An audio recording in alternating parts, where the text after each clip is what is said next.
KEXB, your experts in business. All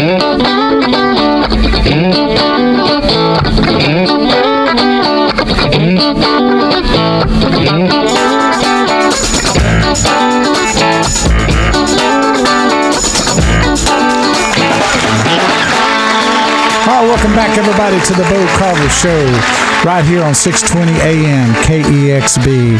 And it's experts in monkey business on this hour every Saturday morning from 7 a.m. to 8 a.m. And our monkeys grew again. Yeah, they're growing. And, man, there's one monkey up there that's kind of a big guy. He looks like he's about to eat everybody. And you named him Forrest because he has the lumberjack. I want to name him Brawny, but Bo named him Forrest. He's actually a little bigger this week than he was last week. Yeah, they keep growing. Well, what happened? I'm already scared of monkeys. We've lost a couple monkeys. That's probably where they went. Yeah, we got them all over the place now. So they're keeping us going this morning as always. One's giving me the stank eye right there. Yeah. The white which one? one? The black one or the purple one? Nice Yeah. socks. Yeah. This one his right name there? is Nation. Yeah, he's got the look. He's keeping an eye out for you. I told him to. I don't know about that. I told him to make sure that you keep an eye on that JT King guy over here. I call that the stank eye. Well, welcome back. We appreciate y'all listening every morning with us here on 620 AM KEXB here on the Bo Carver Show. And would like to let you know that you can also tell your friends and neighbors if they're not in the DFW area that they can go outside anywhere in the world by tuning into the free app iHeartRadio and then searching 620 AM KEXB, or you can do TuneIn Radio and also do the same. Those are free apps.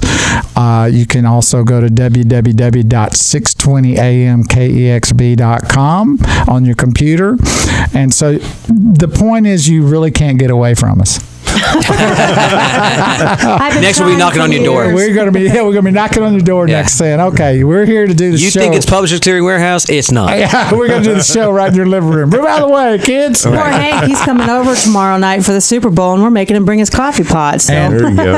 and Hank is my neighbor, and I would like to let y'all know that we are Ponderites. That means that we live in Ponder, Texas, and I'd like to welcome all my Ponder friends and neighbors from the Ponder rant. Yeah, I never understood that. I thought you guys just think about a lot of things. We When don't you say ponder that. Yes. Yeah, we just ponder them. We never think about them. Right. It makes sense now because you don't know anything. And we never make any decisions. We're just always pondering. Thinking about it, right.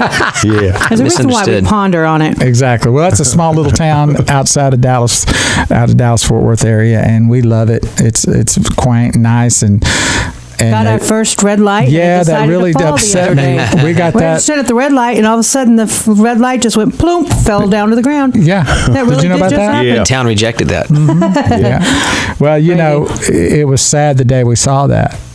You know, it was a much happier day before we had any red lights. We had no accidents really until we got the red light. We got the red light. Come on. First day we had a fatality. I need to see the stats on that. Yeah, it's true. First day we had a fatality because they didn't put warning signs that there's a red light there. Mm-hmm. Oh, yikes. And it's our major crossing at the schools, the churches, the only convenience stores, everything. And they didn't give any warnings or nothing. It was going up. It just came up one day.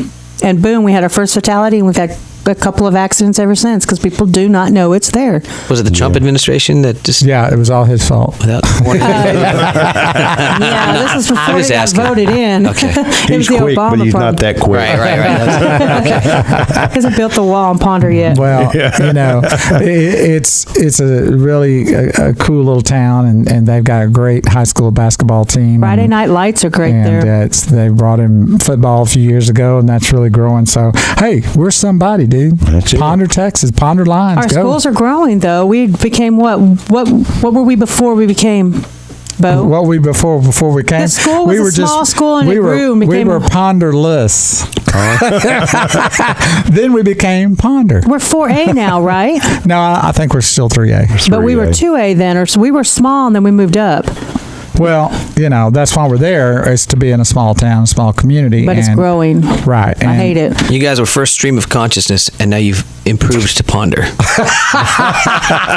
Although some of your comments are still kind of stream of consciousness. We'll never probably move out. That's too deep for me this morning. Thank you. We're never going to move out of being just ponder, because that's just too hard on my brain. And our guest this morning is my neighbor and dear friend who lives in Ponder with me, but was raised Amish. And for you, Hank Hochstetler, good morning. Thank you for being with us. In case y'all didn't know about the Amish religion, is it came over here in the 18th century, right? And there was a gentleman named Joseph Amen. Joseph Amen. Amen. I'll get it right one day. I'm still pondering that. And they came over because they were suppressed in Germany and settled here. And was Pennsylvania the first area they kind of landed at? Is that why they're so thick there? Yeah. Yes, it was. And so... And actually, the Hochstetler... Which is your last name, by the way. Our lineage.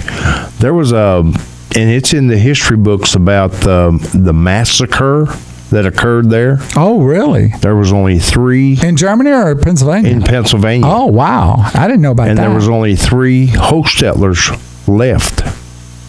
Ooh, you were almost extinct. How many were there before? Oh, hundreds. Wow. Now, is that because of that? Well, they said it was an Indian massacre. Oh, okay. When they was doing a lot of the Indians were savage people. They said at that time. But so it wasn't against the Amish. It was just against anybody really that was in their way at that point in time. Yeah. Wow, I really didn't know that. Yeah. And so your lineage Amish, you made it. Barely. Almost extinct. Well, you're here on the show. There you go. So you made it somewhere. But so you being raised Amish, and you're some of your family's still involved in that. Yes. And so that's interesting. And tell us a little bit about your upbringing. I want to hear a little bit more about that, of how you were, how what you felt like, what you thought, how you in your upbringing, what went through your mind besides pondering. Well, my parents left the Amish.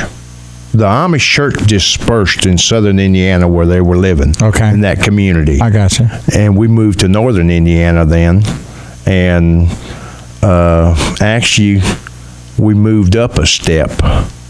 Basically left the Amish and went to what they call Beachy or Mennonite. So that they're not as conservative. They get a little bit more liberal. How old were you when? I was 2 at that time. Okay. And then the next step up is then Mennonites? Yes. And then, but in between Amish, Beachy, and Mennonite, there's still a level of differences between them a little bit within those kind of situations. Is that right? Yes. We was allowed electric. In our God. we moved on up. You guys are going to hell. You're going straight as far as the Amish are concerned. And electricity? Then had a car. We was allowed automobiles. Mm-mm. But now with the Beachy, the car had to be black, no radios, very little chrome. But I like black gangster cars. I'm good with you that. guys. That's I'd fit right in. And no chrome on the. That's nowadays that's kind of cool too. Yeah. They still held to the plain or simple beliefs. Did you guys have 22-inch rims? Lights under the car? Oh, they had 24. They went all 24. Wow. They actually put buggy wheels on their cars. Oh my gosh, man, that is. So then. Your mom is still Beachy. Yes. Okay. I would not call somebody. He's going to come over the table and just punch you right in the mouth. You need to, again, that's 1 minute. 1 minute. I better spell that. You need to ponder that a little more. Yeah. Just say your mom is B-E. Your mama is B-E-C-H-I-H. Could talk about my mama that way. I know, man. But they actually, the Beachy, they called it, back then, they called it Amish Mennonite, which was just. They put it together like that? Yeah. And then they just put it together because the women were so upset all the time, or? I guess. No. So where did the name Beachy come from? 30. Do not know. I they settle on the beach or something and call it that? They just called it that. I don't know if there was a. We'll have to find As long as we know it's not because of the way they were acting. Yeah, exactly. Well, we're going to take a short break. We're kind of going to come back and talk more about being beachy. Yeah, it's getting deep in here. Here on the Bo Carver Show, right here on 620 AM KEXB. Don't go away. Lake Shelton song. We got a lot more to talk about. Thank you.